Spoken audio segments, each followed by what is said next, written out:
Okay, so Tate McRae just absolutely obliterated the Kid Laroi in the most savage way possible. And honestly, I'm still recovering from the sheer brutality of it all. Like, we're talking complete and utter destruction here. And if you think you know what happened between these two, you're about to be shocked, because this goes way deeper than anyone realized. The receipts I'm about to show you will literally make your jaw drop to the floor. And I'm not even exaggerating when I say this might be the most calculated revenge move in pop music history. But first, let me tell you why everyone's saying Laroi basically asked for this entire disaster, and trust me, when you hear what he did, you'll understand why Tate went nuclear.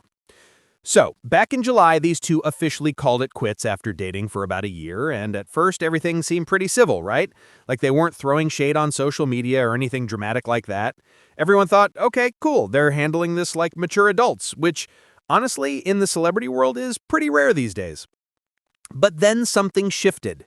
And I noticed it immediately because I've been following both of their careers super closely, and there were these subtle little hints that things weren't as peaceful as they seemed. The way Tate started posting on Instagram became different, more cryptic, more mysterious. And if you know anything about her personality, she's usually pretty straightforward with her fans. Then Laroi drops the song called Coldplay about 3 weeks ago. And guys, when I first heard it, I immediately knew this was about Tate. Like, it wasn't even subtle. He's literally singing about wishing he could fix someone and talking about regrets and mistakes. And I'm sitting here thinking, dude, you really just put your entire relationship drama into a song for millions of people to analyze? The audacity, honestly, was kind of impressive in the worst possible way. Because who does that to their ex, especially when you're both in the public eye like that? But here's where it gets absolutely insane, because Tate clearly heard that song and decided, you know what? If you want to play games, let's play games. And boy, did she deliver. 3 weeks later, she drops this track called Tit for Tat, and the title alone should tell you everything you need to know about her mindset. She wasn't messing around, she was coming for blood, and the lyrics are so savage they make diss tracks look like love songs. Right from the opening, she goes straight for the jugular, singing about how meeting him felt like a blessing at first, but then calling him messy. And honestly, the way she delivers those lines, you can hear the anger and disappointment in her voice. It's not just singing, it's like she's having a conversation with him through the music and telling him exactly what she thinks about his behavior. The production on this track is absolutely perfect for what she's trying to say too. Like, it's got this confident energy that matches her attitude perfectly. But wait, because it gets even more brutal when she starts directly responding to his song lyrics. And this is where I realized she wasn't just making music, she was making a statement. She literally tells him to fix himself instead of trying to fix other people. And guys, that is such a direct call out. I honestly can't believe she went there. The bridge of the song is where she really goes off, though, because she's basically saying, let's go song for song. Let's see who can do this better. And that confidence is just incredible.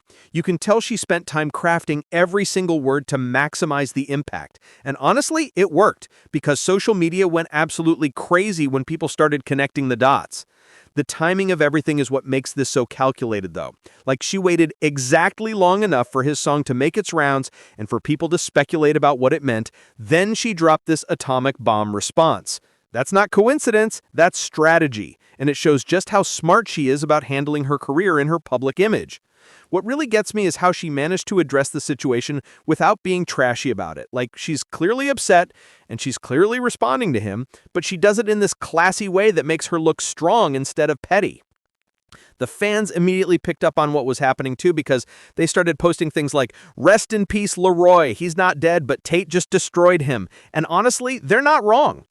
The way she flipped his entire narrative and made it about his behavior instead of their relationship problems was genuinely brilliant. But here's what's really interesting about this whole situation. Because Laroi tried to do damage control after people started calling him out, he posted screenshots of text messages saying they were on good terms and that he didn't want any drama, which honestly just made him look worse, in my opinion. Like, dude, you literally made a whole song about your relationship drama, then act surprised when people think there's drama? It doesn't make sense. He also tried to distance himself from fans who were sending hate to Tate, which, okay, fine, that's the right thing to do, but it feels like too little too late, you know? The fact that he had to clarify they were on good terms after releasing a breakup song tells you everything about how this whole thing was handled. Meanwhile, Tate just let her music speak for itself, and honestly, that's a power move because she didn't need to explain or justify anything. She just delivered the perfect response. The contrast between their approaches is actually fascinating from a celebrity drama perspective, because you can see two completely different strategies playing out. Laroi went with the sad boy approach, trying to generate sympathy and paint himself as the one who got hurt, while Tate went with the confident boss approach, basically saying, if you come for me, you better not miss. Guess what strategy worked better for a public opinion? Because, spoiler alert, it wasn't his. The production quality difference between their songs is also worth talking about because Coldplay sounds kind of basic compared to the sonic complexity of Tit for Tat. Like you can tell she put serious thought and resources into making sure her response was musically superior, and that attention to detail really shows. Her vocal performance is also just on another level compared to his, like she's really showcasing her range and ability while delivering these cutting lyrics. It's almost like she's proving she's the better artist while also defending herself, which honestly is pretty genius when you think about it. The music video concepts they chose also tell a story because his is all moody and sad, while hers has this confidence and attitude that just radiates power. Even their social media promotion strategies were completely different, like he was trying to be subtle and artistic while she was basically saying, yeah, this is exactly what you think it is, deal with it. What really impressed me about Tate's approach is how she managed to address multiple issues at once through this one song. She's responding to his music, she's setting the record straight about their relationship, and she's establishing herself as someone you don't want to mess with in the industry. That's incredibly smart career management disguised as a personal response. And honestly, it makes me respect her even more as an artist.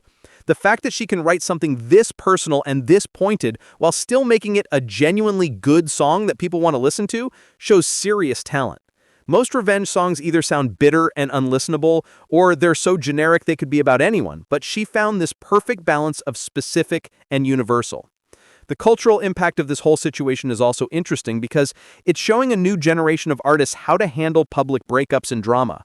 Instead of messy Twitter rants or Instagram stories, they're using their actual artistry to communicate. And honestly, that's probably healthier for everyone involved. Although, let's be real, Tate's response was so savage, it probably hurt more than any social media post could have. The fan reactions have been absolutely hilarious too because people are creating memes and analysis videos breaking down every single lyric for hidden meanings. Some fans are even suggesting there are layers to this song that reference other things from their relationship that only true insiders would understand. The level of detective work happening in these comment sections is honestly impressive. Like people are comparing Instagram posts from months ago to find additional context. What's also fascinating is how this whole thing has affected both of their streaming numbers because obviously drama generates interest, and both songs are probably doing better because of the controversy. That's just the reality of the music industry these days, where personal drama can actually boost your career if you handle it right, and clearly Tate understood that better than Laroi did. The timing of her release also coincided with some major playlist updates and algorithm changes that probably helped amplify the reach of her message. Whether that was intentional or just lucky timing, I don't know, but it definitely worked in her favor. Looking at this situation from a broader perspective, it's really a masterclass in how to respond to public disrespect while maintaining your dignity and actually improving your reputation. She didn't stoop to his level. She elevated above it while still making her point crystal clear, and that takes serious emotional intelligence and strategic thinking.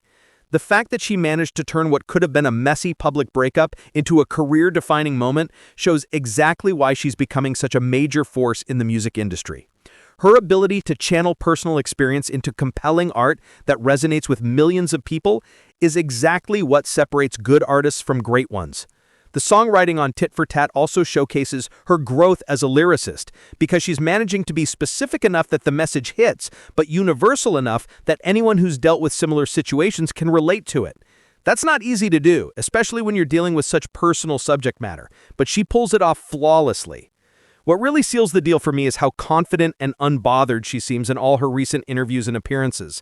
Like she's not dwelling on this drama, she's just moving forward with her career and her life. That's the energy of someone who knows they handled the situation perfectly and has no regrets about their choices. Meanwhile, the internet is still talking about how she absolutely demolished her ex, and honestly, that's probably exactly the outcome she was hoping for when she decided to respond through music instead of social media drama.